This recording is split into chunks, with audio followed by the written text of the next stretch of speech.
அனைவருக்கும் இனிய குடியரசு தின நல்வாழ்த்துக்கள். ரிப்பப்ளிக் டே அணியோட மினி விளாக். ஸோ நம்ம ஒர்க் பண்ற இன்ஸ்டிடியூஷன்ல கொடியேற்றத்துக்காக ஷார்ப்பா 8 o'clock வந்து அங்க ரீச் ஆகணும் அப்படின்றதுனால மார்னிங் ஏர்லியராகவே வந்து எழுந்தாச்சு.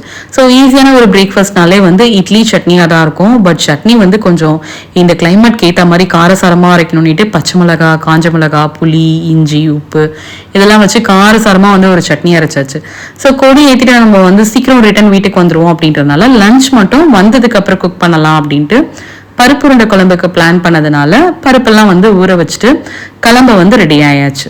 ஸோ ஷார்ப்பாக வந்து 6:50 வந்து எல்லா வேலையும் வந்து நம்ம முடிச்சாச்சு.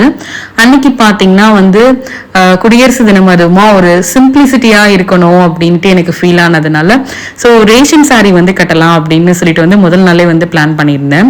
ஸோ நல்ல விஷயம் இருந்தால் அதை வந்து நம்ம அப்ரிஷியேட் பண்ணணும்ல.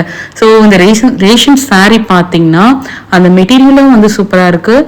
ப்ளஸ் வந்து அதை கட்டும் போது அந்த ஃப்ளீட்ஸ் எல்லாம் வந்து ரொம்ப அழகாக நீட்டாக இருந்துச்சு. அது வந்து பார்க்கவே நல்லா இருந்துச்சு. என் தாய் நாடு என் தாய் மண் அப்படின்ற அந்த உணர்வு எல்லாருக்குள்ளேயும் இருக்கிறது தான். அன்னைக்கு வந்து கொடியேற்றும் போது பாத்தீங்கன்னா அந்த வைப்ரேஷன் கொஞ்சம் அதிகமாவே இருக்கும். ஸோ வாழ்க பாரதம்னு சொல்லி கொடியேற்றிட்டு வந்தாச்சு.